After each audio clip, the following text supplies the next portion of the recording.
Saudi अरब जहां एक तरफ ईरान के साथ डिफेंस पर बात कर रहा है तो दूसरी तरफ यही Saudi Arabia the Islamic military alliance launch करके पूरी दुनिया में हेडलाइन बना रही है। Announced the creation of the Islamic Military Counter-Terrorism Coalition. 41 Muslim countries joined the coalition, but visibly absent were Shia majority Iran and Iraq, which accused the force of being a tool in the hands of Riyadh. सुनने में ये बिल्कुल ऐसे ही लगता है कि जैसे मुस्लिम दुनिया का एक अलग से नेटो की तरह इंफ्रास्ट्रक्चर बनने जा रहा है, जहां पर उसकी खुद की हेडक्वार्टर, खुद की पॉलिसीज और खुद एक स्टैंडिंग आर्मी होगी। लेकिन असल बात यह है कि आज तक OIC की ऐसी स्टैंडिंग आर्मी एग्जिस्ट ही नहीं करती। तो अब जो सबसे बड़ा सवाल है वो ये है कि अगर सऊदी अरेबिया OIC को लीड कर रही है तो मुस्लिम दुनिया की OIC की स्टैंडिंग आर्मी कहाँ है। आइए इन सब को डिटेल से समझते हैं आज की इस वीडियो में।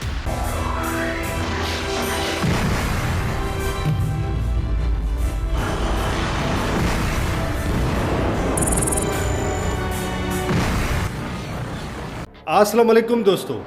सबसे पहले ये बात समझनी बहुत ज़रूरी है कि OIC का स्ट्रक्चर है क्या। The organization of Islamic cooperation जो 57 इस्लामिक ममालिक पर मुश्तमिल है, इनके बुनियादी ढांचे में सियासत यानी पॉलिटिक्स और इकोनॉमिक्स शामिल है। अब इसके बुनियादी ढांचे में जो बात हो रही है वो सिर्फ़ और सिर्फ 4 चीज़ों पर हो रही है, यानी पॉलिटिक्स, इकोनॉमिक्स, ट्रांसपेरेंसी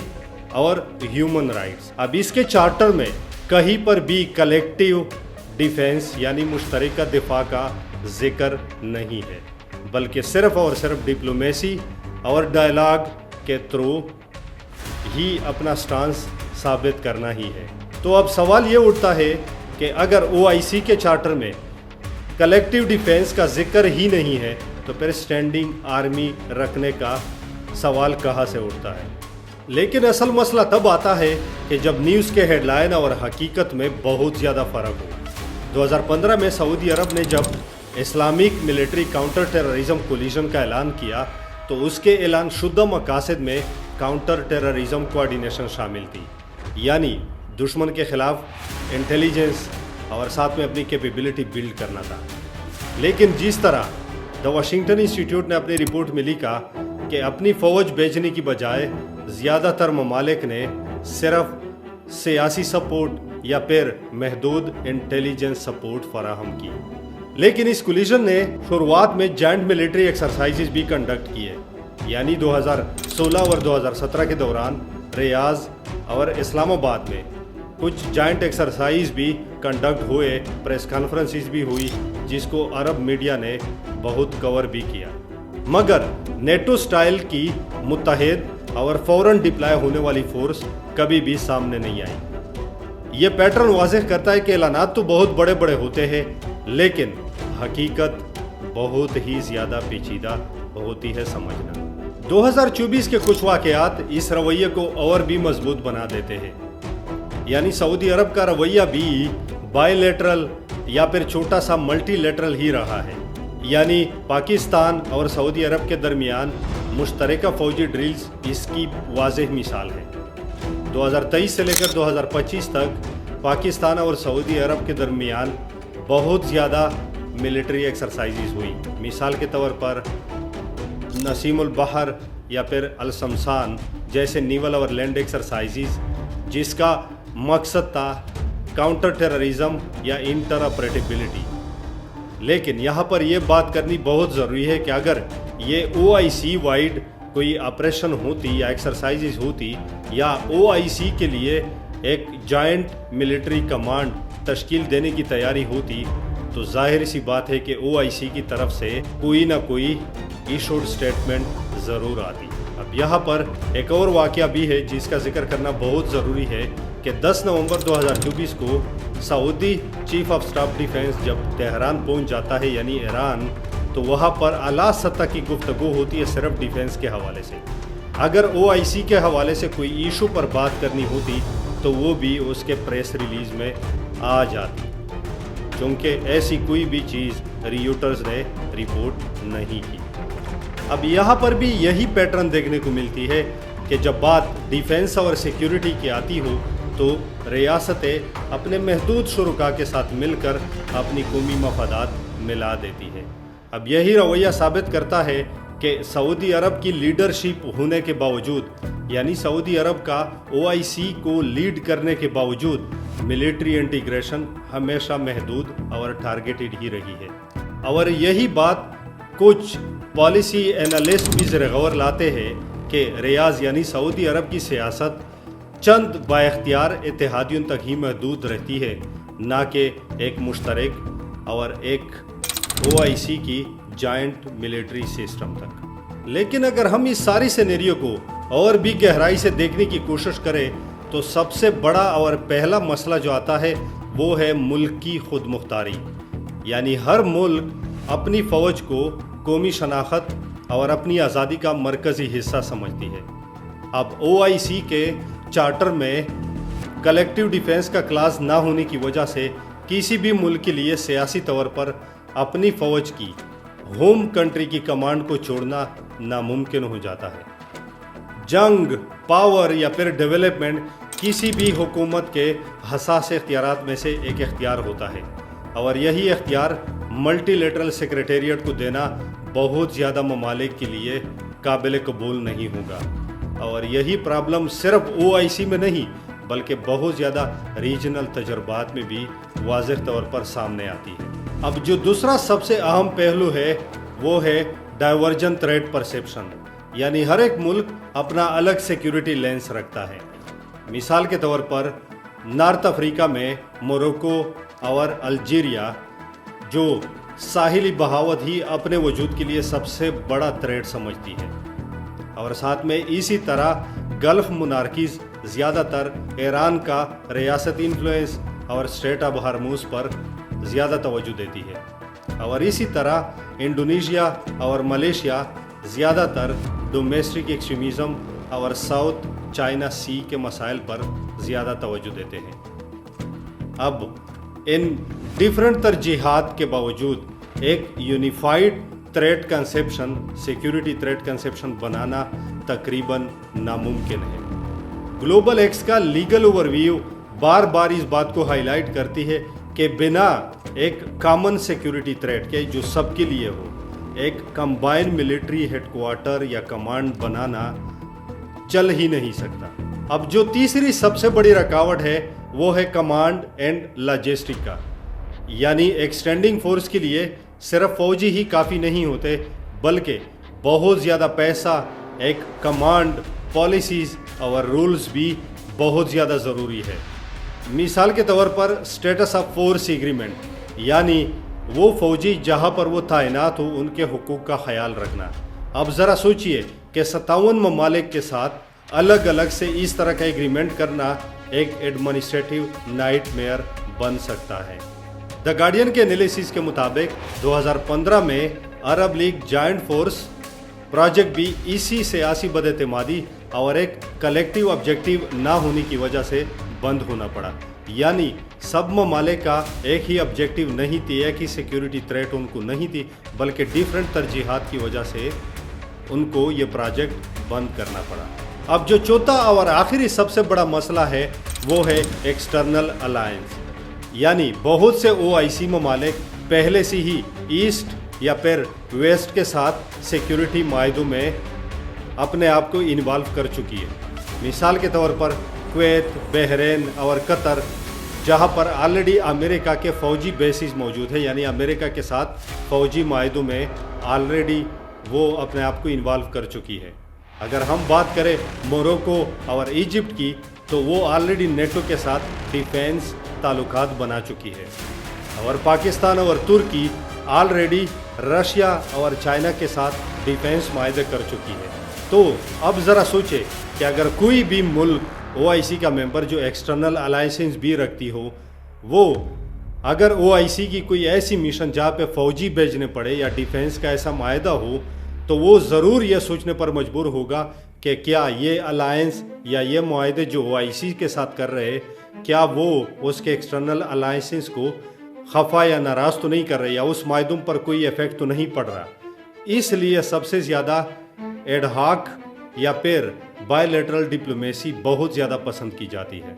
तो अब असल सवाल यही उठता है कि क्या सऊदी अरब जो OIC की सरबराही कर रही है, लीडरशिप कर रही है, क्या उनके पास OIC की मिलिट्री का भी कोई इख्तियार है या नहीं है? तो सीधा जवाब है नहीं। सऊदी अरब के पास असर और रसूख बहुत ज़्यादा है,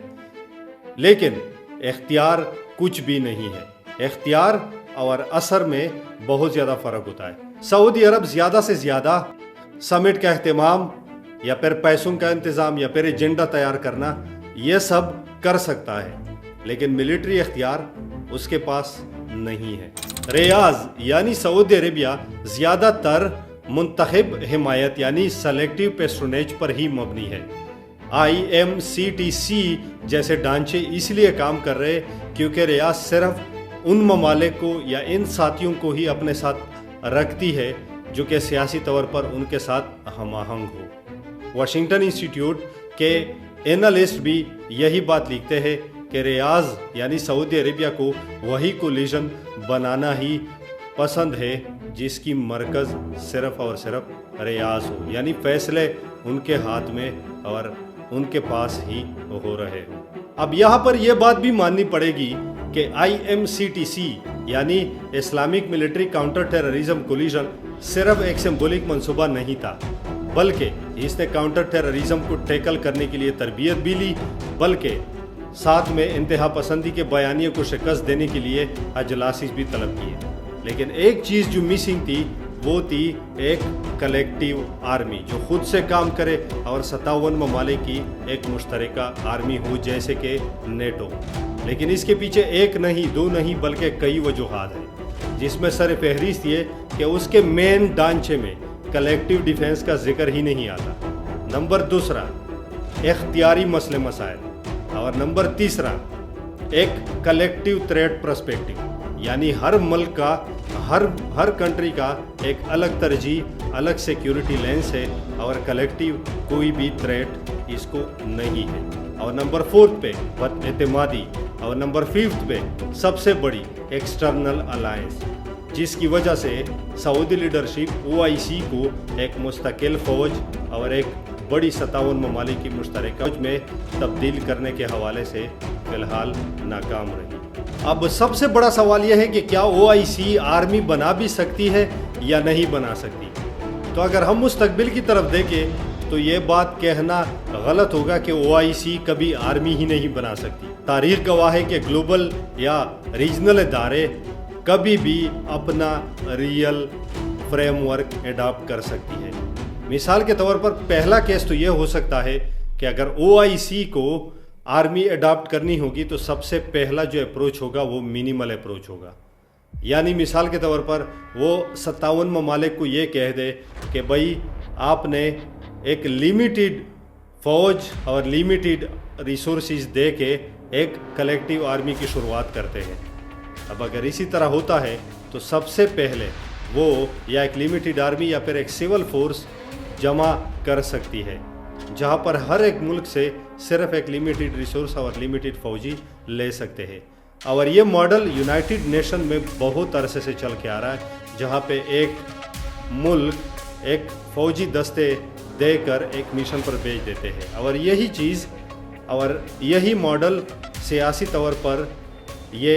एक्सेप्टेड भी है और काबिल अमल भी है, जहाँ पर एक मुल्क की सोवेनिटी को डायरेक्टली थ्रेट भी नहीं मिलती थी और ना ही उसको डायरेक्टली चैलेंज किया जाता है, बल्कि एक पीस कीपिंग की तरह अपना फोर्स बढ़ा सकती है। लेकिन इसका नुकसान क्या होगा? इस मॉडल का सबसे बड़ा जो नुकसान है वो ये कि लिमिटेड रिसोर्सेज में फ़ौज और फ़ौज की तादाद अगर ख़ुद भी कम हो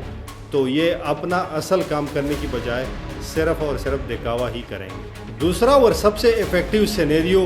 हो सकता है सब रीजनल ब्लॉक्स, यानी अगर OIC चाहे कि वो एक नेटो की तरह ही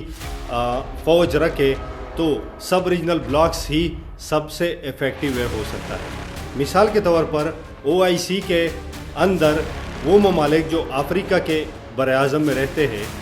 वो अगर ख़ुद आपस में मिलकर एक पीस कीपिंग फ़ौज बना ले और OIC के झंडे तले ही काम करे पीस कीपिंग के लिए, यानी दो ममालिक के मुश्तरका जो ऑब्जेक्टिव है उसको टैकल करने के लिए, اور ساتھ میں اسی طرح GCC کے جتنی بھی مسائل ہے اس کے لیے اگر مشترکہ ایک فوجی بلاک بنایا جائے جو کہ ان سب کی ایشوز کو ٹیکل کرنے کے لیے بنایا جائے، اور اسی طرح سنٹرل ایشین ریپبلکن جو کنٹریز ہیں وہ آپس میں مل کر ایک بلاک بنائے اور OIC کے جھنڈے کے اندر ہی رہ کر کام کرے، تو یہ بہت زیادہ ایک ایفیکٹیو ماڈل ہو سکتا ہے ایک کلیکٹیو آرمی کے لیے۔ اور یہاں پر یہ بات بھی میں بتانا ضروری سمجھتا ہوں کہ ہر کنٹری یہ چاہتی ہے کہ اپنے پڑوسی ملک کے ساتھ ہی مل کر کام کرے تاکہ زبان، کلچر اور وہ ایک دوسرے کو اچھے سے سمجھ سکے، نہ کہ یہ کہ سب 57 ممالک کی فوج ایک ساتھ ہو۔ اب جو تیسرا سینیریو ہو سکتا ہے وہ ہے پاور شفٹنگ یا گریٹ پاور بیکنگ۔ مثال کے طور پر اگر کبھی ایسا ہوا کہ سعودی عرب اور ایران جو کہ ایک ثقافتی مخالفین ہیں، وہ اگر اپنی دشمنی کو بول کے دوستی کی طرف آئے اور ساتھ میں OIC کو US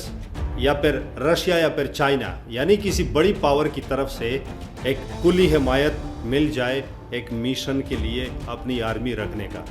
تو پھر وہ ایک آرمی بنا سکتی ہے۔ لیکن ریوٹرز اور کارنیج مڈل ایسٹ کے اینالسٹ بتاتے ہیں کہ جہاں پر مخالفت زیادہ ہو وہاں پر گریٹ پاورز اپنا اثر و رسوخ ہمیشہ بڑھانا چاہتے ہیں۔ وہ کبھی بھی یہ نہیں چاہیں گے کہ ایک یونیفائڈ مسلم آرمی ایگزسٹ کرے اور ہمارا اثر و رسوخ اس زمین کے ٹکڑے یا خطے سے غائب ہو جائے۔ ساتھ میں ایک چوتھی اور آخری سینیریو بھی ہو سکتی ہے، یعنی OIC کے ممبر پر نان OIC ملک کا حملہ ہونا۔ حالانکہ یہ ہم سب جانتے ہیں کہ یہ صرف خواب میں ہی پاسبل ہے، ریالٹی کے ساتھ اس کا کوئی تعلق نہیں ہے، لیکن پھر بھی ایک سینیریو بن سکتی ہے کہ اگر ایسی سچویشن پیدا ہو جاتی ہے کہ OIC کے کسی ممبر پر نان OIC الائنس کا حملہ ہو جاتا ہے اور OIC کڑی ہو جاتی ہے کہ نہیں، ہم بھی اس کے ساتھ کڑے ہیں، اگر آپ نہ رکے گئے تو ہم اپنی فوج بنا کر آپ کے اوپر حملہ اور ہو سکیں گے، اس کے ڈیفینس میں آ جائیں گے۔ حالانکہ یہ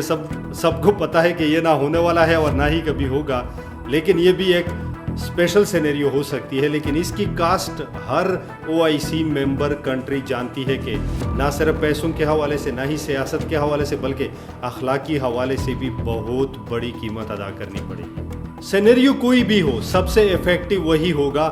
جو خود مختاری کو الاؤ کرے اور ساتھ میں آپٹ ان فلیکسیبلٹی کو الاؤ کرے۔ تو اب سوال کا جواب بہت سیدھا ہے، سعودی عرب کا OIC کو لیڈ کرنا ایک مسلم نیٹو بنانا بالکل بھی نہیں، بلکہ جہاں پر ہر ایک ملک کو سیکیورٹی چیلنجز کا سامنا الگ الگ اور ڈیفرنٹ ڈائمنشن کے ہو، جہاں پر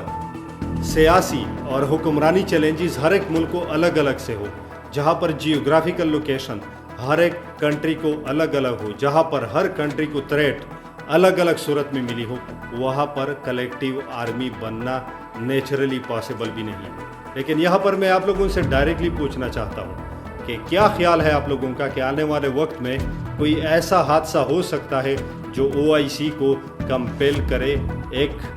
یونیفارم اور متحدہ آرمی بنانے کے لیے؟